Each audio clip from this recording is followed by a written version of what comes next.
All right, this is a 2018 Subaru XV Crosstrek, and I am going to go over the heating and cooling controls in this vehicle for you. As you can see, I'm sitting in the driver's side. I'm going to look towards the center of the console. Oh, also, can you give me a thumbs up and also subscribe to my channel if you'd like my content? I think it's great.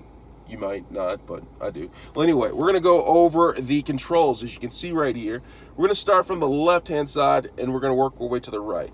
All right, so right here, all right, this is the directional fan blowing control right here. Okay, as you can see, all right, I'm going to start right here. As you can see right here, this means the air is going to be blowing at your face. All right, this right here means it's going to be blowing at your face and your feet. Going to go right here. This means it's going to be blowing at your feet.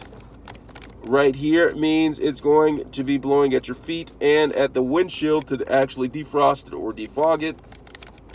And that means it's going to be blowing at the windshield, just the windshield, to defog it or defrost it. And then there is this button. Watch this. I press that, and that is for the rear as well as the side view mirrors. It will defrost them when you press this. Well, it's supposed to. All right, so let's move on to the around to the other side. Okay, to the next knob. Right here, you have the fan control speed.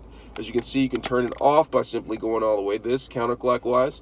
Turn it clockwise, and the fan turns on. As you can see right here, the fan gets higher and higher and higher, blows higher. Fan speed. All right, and then there's a center button. This right here is the recirculate button. You can actually recirculate the button, the air in the vehicle, by simply pressing it.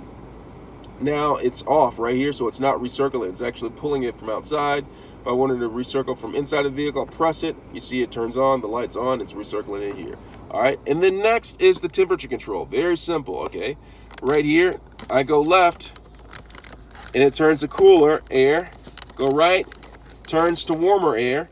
Now to press this to have AC on, turn it to the colder side, and press this button. Make sure the vehicle, the air conditioner is on. Press this, and the AC turns on right here. Make sure this is pressed for air conditioner. All right, let me know if you have any questions.